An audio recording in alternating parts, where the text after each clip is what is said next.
nu... Nee, maar ik laat het. Doe het voor de oude. Dat doe je gewoon niet dat zo. Is het nou voor mezelf?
Dames en heren, hartstikke leuk dat jullie kijken naar de live-uitzending, de allereerste live-uitzending van Vista Live.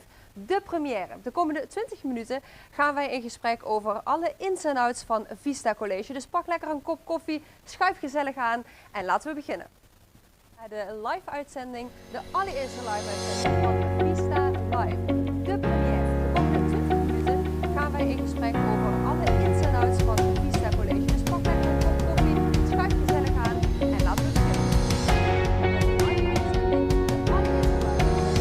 en laten we beginnen.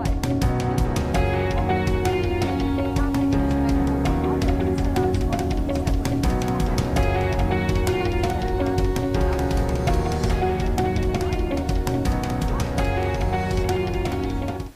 Zoals gezegd gaan we dus in gesprek met gasten. We proberen een beetje 1,5 meter aan te houden en anders zitten we tussen het plastic. Excuses. Maar we gaan dus met elkaar in dialoog. Maar met wie dan? Allereerst de tafeldame of tafelheer, want in iedere live-uitzending zal één van hen aanschuiven om de presentator te ondersteunen tijdens de interviews. En dit keer is dat Jeannette Oostijen, lid van het college van bestuur. Welkom Jeannette. En leuk dat je mij mag ondersteunen vandaag. En daarnaast natuurlijk de gasten. Met Jeannette ga ik in gesprek met onder andere Sylvian van Arndt. Welkom Sylvian. Docent van de horecaopleiding. Daarover straks dus meer. En later zal nog aanschuiven de student van de horecaopleiding, namelijk Kevin Meertens. En tot slot zullen we nog virtueel aanschuiven vanuit HelloFresh de Growth Marketing Manager, namelijk Nick Biggs. Goed, een heel verhaal. Laten we vooral beginnen. We zitten dus in het leerrestaurant van de campus in Heerlen, waar normaal gekookt wordt en eten bediend. Ja, corona stak daar een stokje voor. Zo was er het jaarlijkse Friends and Family Dinner. Maar ja, helaas heeft dat niet op de reguliere wijze plaats kunnen vinden. En dus heeft het onderwijsteam van de horecaopleiding een alternatief bedacht. Ik kan daar van alles over vertellen, maar degene die daar meer over weet is natuurlijk Sylvian. Sylvian, jullie zijn in samenwerking aangegaan met HelloFresh, niet de gebruikelijke leverancier. Hoe is dat zo ontstaan? Ja, het is gewoon een idee wat dan oplopt, want we zitten in een tijden, we zitten allemaal in corona vast, dus je moet iets gaan doen. En we willen ook niet dat we die jongens verliezen, en dus wat ga je dan doen? De horeca zit op slot, ze kunnen niet werken, ze kunnen hun vaardigheden niet trainen, dus ga dan iets verzinnen. Met de huidige leverancier overlegd en die zegt van goh, ga eens even naar HelloFresh, want die zijn beter in het logistiek verhaal dan ons. Dus zodoende ben ik in contact gekomen met Nick Beeks en hebben dat eigenlijk binnen een week rondgekregen, zeg maar, het hele verhaal. Ja, want er werden dus boxen geleverd. Ja. De studenten konden niet in het leerrestaurant de gerechten maken, maar gingen dat thuis doen. Ja. En eerstejaarsstudenten gingen de receptuur volgen, Ja. maar de tweedejaarsstudenten moesten daar een Mochten beetje... zelf iets van die box maken. Zij hadden wel de recepten erin zitten. Het mooie daarvan is dat ze toch misschien met beperkte aantal apparatuur en mogelijkheden worden uitgedaagd om te kijken van goh, wat kan ik er wel mee en hoe gaat dat dan? Kook maar eens bijvoorbeeld op een campingpitje. Doe het maar en maak er iets moois van. En daar trigger je ze ook mee om anders te leren denken. En uit de box, of out of the box te leren denken. Zeg maar. En wat waren de reacties van de studenten, ouders? In het begin een beetje zo terughoudend, en sommigen zijn ook nog wel terughoudend, nu nog steeds. Maar vooral enthousiast en er wordt aan ons gedacht en dat vinden we echt tof. En jullie willen ons horen en jullie willen ons betrekken bij het alles. En we worden niet zomaar vergeten. Het is echt een hele toffe actie. Dus je stelt echt de student centraal Ja, eigenlijk in ja, feite. ja. En wat waren de reacties van het onderwijsteam? Het onderwijs was eerst terughoudend. Collega's, docenten van goh, wat is dit dan en hoe gaat het werken? En gaat het eigenlijk wel werken? En uiteindelijk hebben we wel heel veel positieve reacties gehad van het is echt tof dat jullie dit doen. En ook gewoon landelijk zeg maar, dat ik van collega's terugkrijg, ja het is echt vet dat je dat hebt gedaan. Omdat ik zelf nog een studie in Nijmegen doe, krijg ik daar ook gewoon heel veel reacties van oh we hebben het gezien, echt super dat jullie dit doen. En hoe doen jullie dat en waarom doen jullie dat? En ja, al die vragen eigenlijk. Ja goed, dat zijn hele interessante dingen om te weten. En Ja. als kijker thuis, als jij nou nog graag meer dingen wil weten hierover, over HelloFresh, over deze case, maar ook hoe het onderwijs hiermee is omgegaan. We zijn niets van niets een live uitzending, dus vergeet vooral niet om je vragen of opmerkingen achter te laten. Voor intern geldt dat via de Vista Insight. Daar worden alle vragen beantwoord. Of af en toe komt er dan een vraag hier in beeld. En via YouTube kun je natuurlijk ook een comment achterlaten. Goed, dus HelloFresh, dat is één voorbeeld. Maar jullie zijn ook op lokale wijze de samenwerking aangegaan. Met bijvoorbeeld So Delicious in Maastricht. Ja, we hebben de moederdagactie, dat stond er eigenlijk heel kort daarna, kwam de moederdagactie en we willen ook de bediening erbij betrekken. Dus we hebben eigenlijk via de post wat hun deden van we hebben moederdag ontbijtpakketten, hebben we eigenlijk gezorgd dat de bediening ook een bijdrage kan leveren of in ieder geval gehoord wordt. En we hebben dus eigenlijk ontbijtpakketten thuis gebracht. En dan moesten ze dan op een unieke locatie of op een leuke wijze of serveren vanaf een plateau. Die dingen moesten ze allemaal aantonen door middel ook van een filmpje of een PowerPoint aan een gesproken bericht. En je ziet de meest creatieve ideeën. Dat is echt super tof om te zien. En ouders die dan ook echt heel positief reageren naar collega's die ze dan toevallig tegenkomen. Schrijven, hey, dit is echt super vet wat jullie doen. Ja.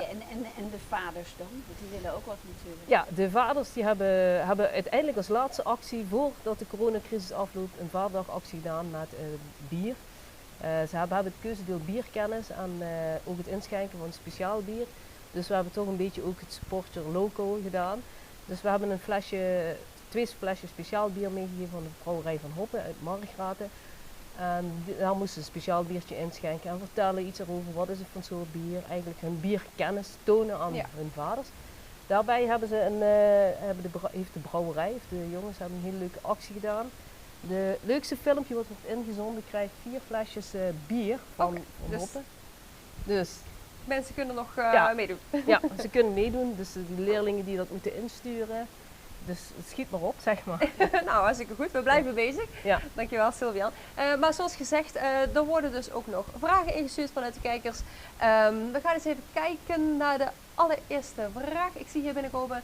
Welke tips heb je voor andere onderwijsteams waarbij samenwerkingen met externe partners niet zo voor maar zoals gezegd, er worden dus ook nog vragen ingestuurd vanuit de kijkers. Ik denk waar beren zijn ook gaten. Dus Dus zoek ze vooral en ga het gesprek aan en dialoog. En vooral met elkaar. Welke tips heb je voor andere onderwijsteams waarbij dat samenwerking met externe partners? En willen jullie ook hiermee doorgaan volgend jaar? Dat zou heel mooi zijn. Het is natuurlijk wel ook best wel een kostbaar iets dit.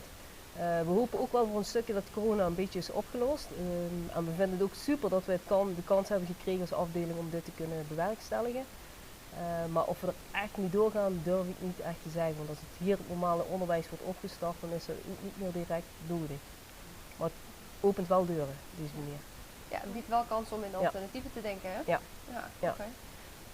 Ja, we hebben het al over samenwerkingen gehad en de mensen daarin meekrijgen. En we zien hier nog een vraag binnenkomen. Die gaat over het onderwijsteam. Was iedereen in het onderwijsteam direct enthousiast over deze aanpak? Hoe neem je collega's mee die wellicht wat meer moeite hebben met het invullen van onderwijs op afstand? Ja, is iedereen enthousiast? Ja, het idee klinkt leuk doordat ze een stukje moeten gaan betekenen in de uitvoering. Dan Ja. wordt het dan een stukje moeilijker.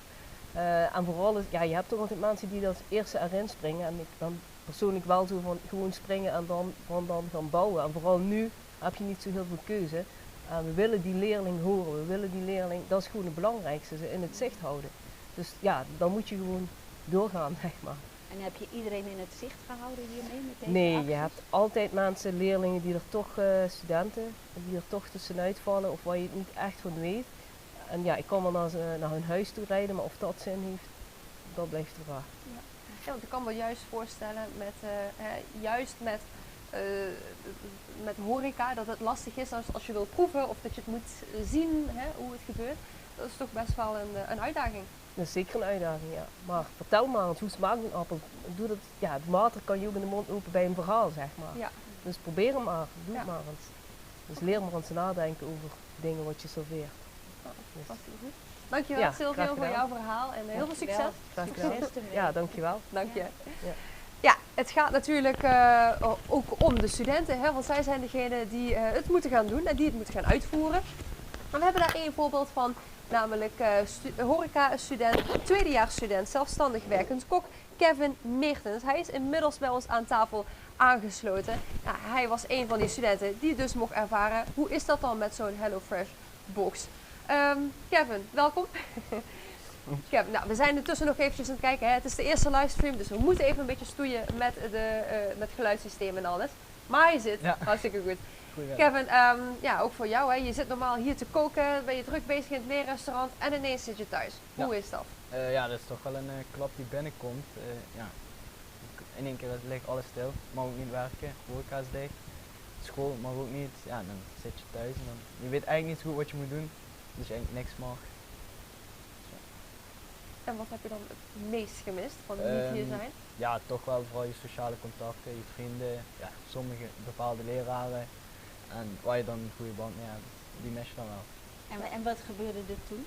Kwam dan? Ja, we hadden gelukkig, ja, we hebben een groepsapp, dus we houden wel contact met elkaar. En ja, iedere donderdag hadden we via Teams hadden we dan een online meeting, zodat toch iedereen zagen. Ja, en dan heb je dus die HelloFresh boxen waarvan eerstejaarsstudenten de receptuur volgen. Maar jij was zo'n tweedejaarsstudent Ja. die daar een eigen draai aan moest geven. Hoe heb je dat gedaan? Ja, ik heb sowieso eerst even het hele receptuur doorgelezen, zodat ik wist wat er hoe het moest gemaakt worden en wat er van werd verwacht. En toen heb ik daar een beetje eigen twist aan inderdaad aan gegeven. Hier en daar wat anders gedaan dan wat eigenlijk de bedoeling is. Het was goed gelukt, goed Dus bevallen. het werden een soort Hello Kevin pakketten. Ja, eigenlijk wel, ja. Ja, ja. Nou, en Kevin, jij als kok in Spee, hè? Je bent hard aan de weg in timmeren. Over een jaar of 10, waar zien we Kevin dan? Ja, ik hoop toch wel ooit uiteindelijk een eigen restaurant. Wauw. Nou, wie weet dat we in het sterrenrestaurant van Kevin gaan eten laten dan. Ja, wie weet. Hey, en ik heb nog wel een vraagje over dat maken van die recepten. Hè? Want dan kreeg je zo'n box thuis. En was dat je zegt ik heb wat dingen daaraan veranderd. Maar is er ook wel eens iets mislukt? Nee, mij opviel was er niks aan mislukt. Volgens mij was het goed gegaan, was goed bevallen dus. Was En dan superlekker. nodigde je al je vrienden uit om dat te eten? Of je Nee, ik heb familie? het thuis gemaakt voor mijn ouders. Dus. Oké. Gewoon super, was heerlijk. Nou, Ja? zij vonden het dus heel erg lekker. Hoe heeft de opleiding het beoordeeld? Ja, de opdracht was dan de opdracht dan maken en dan moesten we foto's maken, ook hoe je zelf bezig was met je voorbereidingen, uiteindelijk het eindproduct, daar en dan in een diavoorstelling zetten en die dan doorsturen naar de leraar en die beoordeelde dan je presentatie. Ja, net zoals Sylvia net al zei, van je kunt niet proeven, Nee, maar nee, dat ging helaas niet. moet je het zo goed mogelijk over weten Ja. te brengen. Ja, oké. Hey, en Kevin, denk je dat dat afstandsonderwijs, zoals je dat nu hebt gedaan met dat koken, met die boksen, kan dat het praktijkonderwijs ook helemaal vervangen? Ja, ik denk het wel. Het was goed gegaan, dus iedereen was goed bevallen. Ik zie wel de toekomst dan, ja. Oké. En zoals gezegd, er worden dus vragen ingestuurd. En ik heb hier een vraag gekregen van Nick Huigen. Kevin, welke tips heb jij voor docenten? Ja, ik vond eigenlijk dat ze wel goed de opdracht goed in elkaar hadden gesteeld. Het was heel duidelijk, het is goed te doen, de opdracht. Eigenlijk niks aan te merken. Nee, ik had geen slechte dingen. Dus volgend jaar weer? Ja, mij betreft wel, ja. Nou, hartstikke goed. Dankjewel Kevin. Hartstikke goed en heel veel succes in de toekomst. Dankjewel. Succes en we komen in je restaurant eten. Is goed, bij Hello Kevin, hè? Ja, afgesproken. Hartstikke goed. Nou, en het gaat dus natuurlijk ook om die samenwerking met andere partijen. In dit geval dus Hello Fresh. En uit de jungle komt mijn collega Karin met de laptop waar we virtueel, dus live gaan inbellen met Nick Beeks, de Growth Marketing Manager van Hello Fresh. Nick, welkom. Leuk dat je erbij bent. Hello Hoi, Fresh. En dankjewel. uit de jungle Leuk komt dat je erbij mijn bent. collega Karin. Zoals met heel veel de andere laptop bedrijven waar en we organisaties virtueel, in tijden dus van live gaan corona, inbellen kan ik me met voorstellen Nick dat Beeks, dat de de veranderingen met zich Growth meebrengt. Wat van, betekende dit voor HelloFresh? Nick, welkom. Ja, de lockdown voor ons was wel een behoorlijke uitdaging. In het begin wisten we natuurlijk nog niet echt wat ons te wachten stond. Maar we wisten wel dat we door moesten gaan met bezorgingen van de box. En dit op een veilige manier, zowel voor de klanten als voor onze werknemers. Dus dat was wel een van de grootste uitdagingen. En daarbij was ook de vraag naar de multibox enorm toegenomen. Dus ja, een uitdaging in de bezorging, zowel voor de klanten als voor Want inderdaad, mensen gaan niet alleen thuis eten bestellen, maar ze gaan het ook zelf maken. Maar ze kunnen niet zo makkelijk de deur uit. Dus HelloFresh biedt dan de oplossing in dit geval. Maar ja, dus dan komt die drukte er doorheen. En dan komt Vista College ook doorheen. Niet alleen thuis eten bestellen. Ja, maar dat vinden we alleen maar leuk natuurlijk. Ja, wat is de eerste reactie van HelloFresh met zo'n samenwerking met een onderwijsinstelling? Hebben jullie daar ervaring mee? Of komt die drukte er Nee, doorheen? ja, het was voor ons de eerste keer dat we eigenlijk benaderd werden door een onderwijsinstelling. Dus dat was voor ons wel heel nieuw en we waren ook eigenlijk wel verrast. Normaal gesproken richten we ons natuurlijk op de consument. En toen ik hoorde dat het ging om de boxopleiding van Vista College, toen dacht ik wel gelijk van, dat is heel erg leuk, goede samenwerking volgens mij. Ik dacht wel, misschien zijn sommige van onze recepten iets aan de makkelijke kant, dus op deze manier werd de opdracht volgens mij ook om een eigen twist aan een HelloFresh recept heel erg leuk. Ja, want we hadden zojuist een gesprek met Kevin en kijk Kevin even stiekem aan. Kevin, was het makkelijk, te makkelijk of viel het al mee? Soms was het wel makkelijk. Ja, ik dacht van, ja, dat kan iemand die niet de koksopleiding voor kan dat ook makkelijk zelf maken. Oké, nou Kevin, ik weet niet of je het goed hebt kunnen horen, maar ik heb dus aan iemand die niet de koksopleiding heeft gedaan, die kan dat dus ook makkelijk doen. Ik denk dat dat ook wel een beetje de insteek is, maar dan was de uitdaging om daar een creatieve draai aan te geven. Ja, goed, en dan samenwerking met een onderwijsinstelling. Wat levert dat dan op voor een partij als HelloFresh? Ja, allereerst voor ons, we hebben nu 80 studenten bereikt en ook de huishoudens die daarbij horen. Dus dat is in ieder geval al waardevol voor ons. Vervolgens is de groep aan de slag gegaan met de maaltijd. En heb ik ook gezien dat er onwijs veel gepost is op LinkedIn en op Facebook en ook de huishoudens die erbij horen. En ik weet ook dat het lokale nieuws in Limburg is bereikt. Dus al deze impressies, dat is behoorlijk waardevol voor een bedrijf. En heb ik ook gezien dat er onwijs veel hartstikke mooi. Heb je nog tips voor een onderwijsinstelling als Vista voor een dergelijke samenwerking? Lokale nieuws in Limburg is ja, ik denk dat dit een goed voorbeeld is. Want jullie hebben nu een case voor HelloFresh. Jullie kunnen aangeven hoeveel mensen er bereikt zijn met jullie eigen marketing, met jullie eigen sociale kanalen. En ik denk dat je deze nummers kan voorleggen aan een ander bedrijf. En als er een link is tussen de opleiding en het bedrijf, dan denk ik dat er wel een mooie samenwerking in kan zitten. Ja, die dus wel kansen voor de toekomst. Ja, zeker. Intussen moet ik heel even een klein zijwegje maken. We zijn de eerste keer live, dus het is allemaal even uitzoeken voor ons. Ik begrijp dat er een klein technisch probleem is en dat er dubbel geluid is, dus excuses daarvoor. Maar goed, ik hoor jou hartstikke goed, dus ik is, dan wordt het gesprek nog eventjes voortzetten. We hebben nog een minuutje, krijg ik hierdoor. Jeannette, heb jij misschien nog een vraag? Jeannette zit hier naast mij en zien we dus virtueel aan het inbellen zijn. Kunnen we met elkaar in gesprek gaan. Nou ja, ik ben wel heel nieuwsgierig. Kevin zei, ik heb allerlei twists aan de recepten gegeven. Kunnen jullie daar wat mee? Zijn jullie ook nieuwsgierig naar al die tips van studenten? Eigenlijk tot nu toe alleen nog de foto's gezien. Om daaruit wel opmaken dat het niveau heel hoog lag. Dus misschien zit er nog een verdere manier van een samenwerking in. Misschien kunnen we wel een typisch Limburgs recept voor in de box verwachten. Nou, ik zie Kevin lachen en hij klikt ja, dus dat klinkt als een goed plan voor de toekomst. Dankjewel.